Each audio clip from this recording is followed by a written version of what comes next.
Hi, people. Hope everyone's okay. Hope everyone's still safe and people are doing what they're supposed to be doing. I have been getting a lot of questions about Google Meets.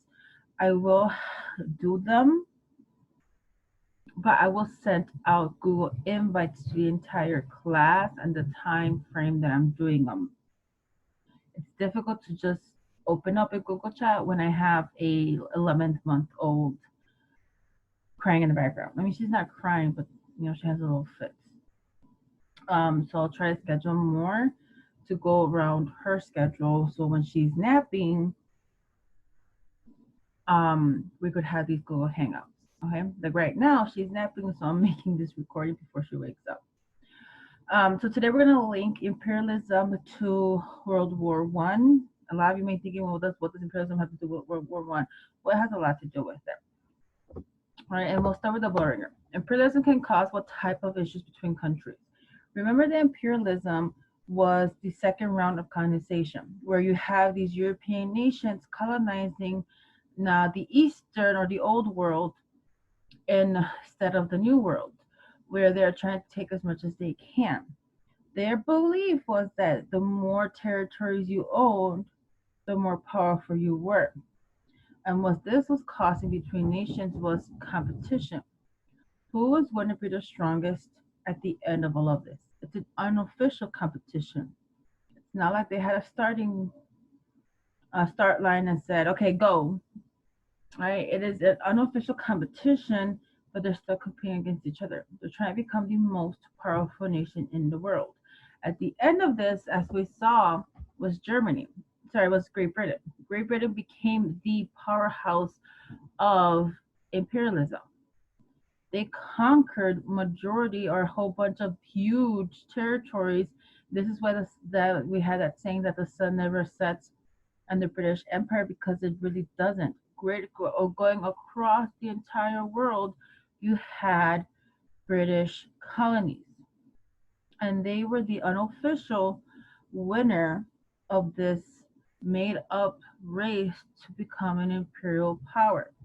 As we also saw the United States taking part in this race for imperialism with the Spanish American War, where they colonized several territories that once belonged to Spain and other islands in between Asia and the United States. How is this all linked to World War One? It's because who were the ones doing majority of colonizing? Right, it was Europe.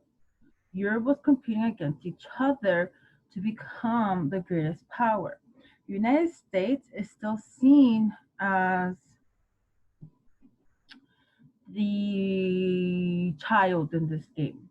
European nations have a stronger history than the United States. The United States is not as young as they were before, but they're still, relatively new. You do have several European nations that kingdoms been breaking up, coming back together, breaking up, coming back together. Germany itself has finally came as one nation when they were a multitude of kingdoms, but their history is still goes back to the Middle Ages. So their pasts have a stronger connection and it will bring reveries back on to the surface that has been buried for centuries. So Europe is the main focus point. World War One is a European problem. It is not an American issue, but a European issue because they're all competing against each other. And you have to remember that all of these nations in Europe are imperial powers. They have colonies throughout the world. So if war comes out, right, all of these other all of these other colonial countries will come out too. So if Great Britain is going to war, you better believe they'll be calling out soldiers from Canada and Australia and New Zealand to come out and defend them. This is why it was considered a world war. United States is pretty much a no, right? It's just that. A lot of these different places are still colonized. They're not very stable. They don't have really their own military forces. So United States is on its own. The United States will not appear in World War One until later on. World War One was from 1914 to 1918. During the time the war was happening, it was called the Great War, and it was considered the shipping of the 20th century. It's not until we get to World War II that the name was switched. So you will hear references to World War One as the Great War. We'll start today with this quote. Europe was sitting on a powdered keg of nationalism, regional tensions, economic rivalries, imperial ambitions, and militarism. What does this mean? Some of you, probably some people in my 7th period, can figure this out on your own. All right, but what is this saying is that Europe is very unstable. A powdered keg is a keg full of gunpowder, and any small little spark will cause it to explode. And that's what Europe is. Europe is a multitude of nations and kingdoms. They're all fighting against each other, competing against each other, but they're all sitting on this powder keg that with the slightest spark will cause an explosion. We do have Europe that it is a small continent compared to other continents, but you have some of the most powerful nations in Europe. They're sitting on these ideas of nationalism, which is pride in your own country, where you had to be proud to be British, or you had to be proud to be German, or you had to be proud to be Austrian. You do have this very strong patriotism going on, especially in Germany, where they believe that their nation is the most powerful and the best. We also do have a lot of regional tensions, which are sensitive relations among different countries that are new and old. Keep in mind that a lot of these nations have been existing since the Middle Ages.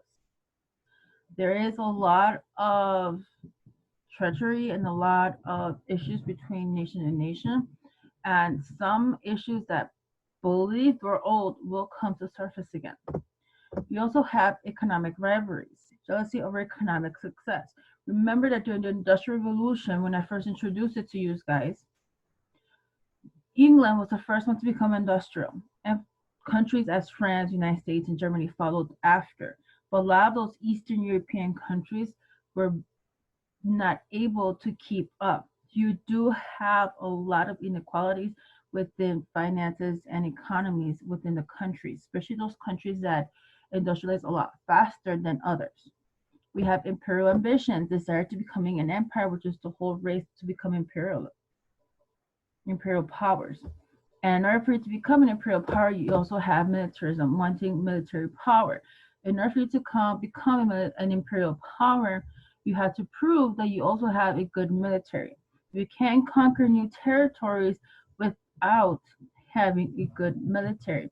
And all of this was going on at the same time.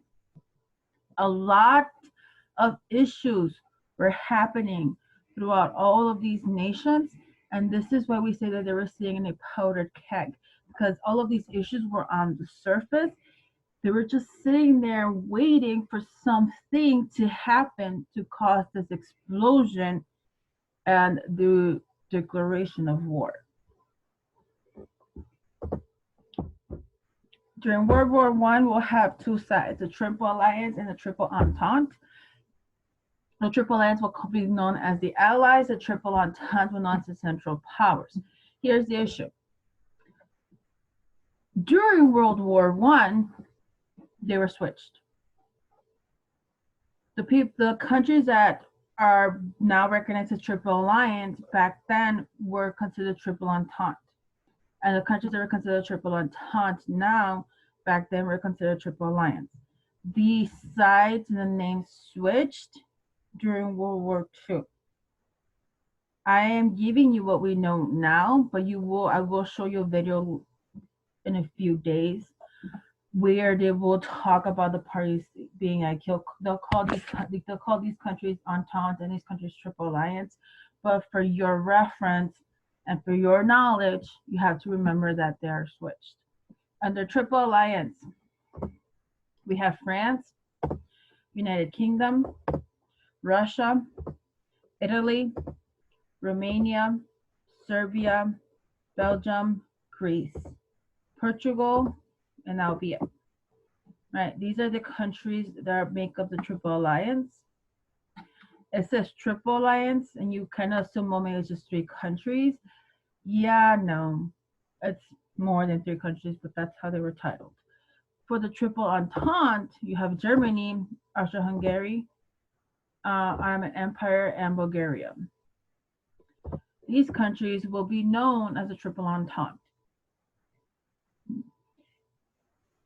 You can pause the video to finish copying these on your answer sheet, I guess. Moving on to part 3. This is where you were supposed to copy and label this map, and you were going to use my lovely dual colored pencils, the blue and the red, which most of you were fascinated with the fact that it was one color pencil with 2 colors. But obviously we can't. What I need you to do though is I need you to Google a map, a current map of Europe, and compare a current map of Europe with the map in front of you right now. What are 3 similarities and 3 differences that you noticed from the 2 maps? This is Europe in 1914, at the start of World War I. Here you have the Triple Entente, Triple Alliance in Bulgaria. They have the triple. See how they have them here confused? So the map labels them the old way: Triple Alliance and Triple Entente.